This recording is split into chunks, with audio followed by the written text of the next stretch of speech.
साल तक जिन्होंने देश को लूटा है, 6 महीने में मेरा हिसाब मांग रहे हैं। जो चिल्लाता बहुत है वो सच्चा नहीं होता। एबीपी न्यूज में आपका स्वागत है। मैं हूं सुनील झा। बात करेंगे उन राज्यों की जहां विधानसभा चुनाव हो रहे हैं। जी हां, जम्मू कश्मीर और झारखंड की। मोदी सरकार में मंत्री साध्वी निरंजन भारती के विवादित बयान का मुद्दा गर्माता जा रहा है। न केवल संसद में बल्कि चुनावी मैदान में भी इसकी गूंज आज जम्मू कश्मीर में साफ सुनाई दी। जम्मू कश्मीर के मुख्यमंत्री उमर अब्दुल्ला ने आज एक चुनावी सभा में लोगों से कहा कि क्या आप उसी बीजेपी को वोट देंगे जिसकी सरकार में मंत्री आपको गाली देती है। नेशनल कॉन्फ्रेंस एक हिस्सा, कांग्रेस दूसरा हिस्सा, पीडीपी तीसरा हिस्सा और वोट के बंटवारे में जो है बीजेपी वाले ये सीट निकाल लेंगे। कौन सा बीजेपी? वो बीजेपी जिसका मंत्री का मिनिस्टर कहता है कि जो रोजा रखने वाले लोग हैं वो हरामजादे हैं। आप इस बीजेपी के सरजमीन पे, आप इस राम के सरजमीन पे बीजेपी की कामयाबी देखना चाहते हो? बॉयकॉट से कश्मीर के मसले के हल में कोई असर नहीं पड़ेगा। और ये बात उमर अब्दुल्ला ने इसलिए कही क्योंकि साध्वी निरंजन के बयान पर लगातार विवाद होता रहा है। आज भी संसद में खूब हंगामा हुआ।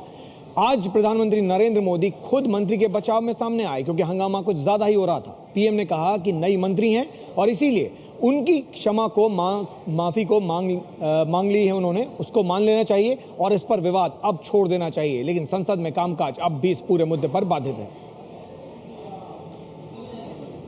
मंत्री जी जो कि नई हैं, सदन में पहली बार आई, उनके बैकग्राउंड से भी हम सब भली परिचित हैं। जब मंत्री श्री ने क्षमा मांगी है, सदन से आग्रह करूंगा कि हम देश हित में अपने कार्य को और आगे बढ़ाएं। राज्यसभा में पीएम मोदी का बयान भी 2 दिनों से संसद में जारी गतिरोध को नहीं तोड़ पाया।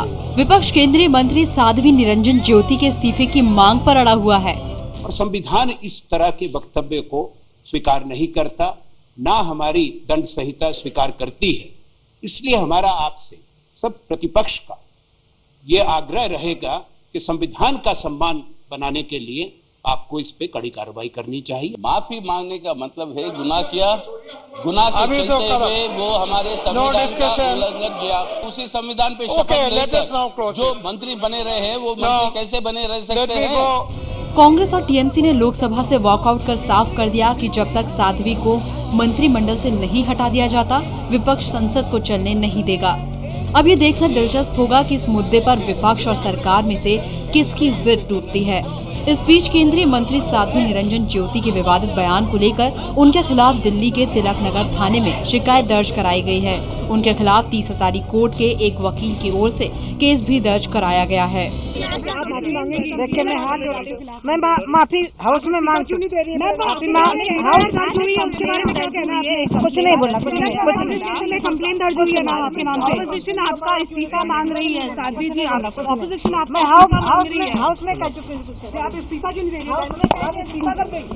आपको बता दें, मोदी सरकार में मंत्री और यूपी के फतेहपुर से सांसद साध्वी निरंजन ज्योति ने सोमवार को दिल्ली में चुनाव प्रचार के दौरान आपत्तिजनक बयान दिया था। ये आपको तय करना है कि दिल्ली में राम जादव की सरकार बनेगी या हराम जादव की सरकार बनेगी, आपको स्वयं फैसला करना है।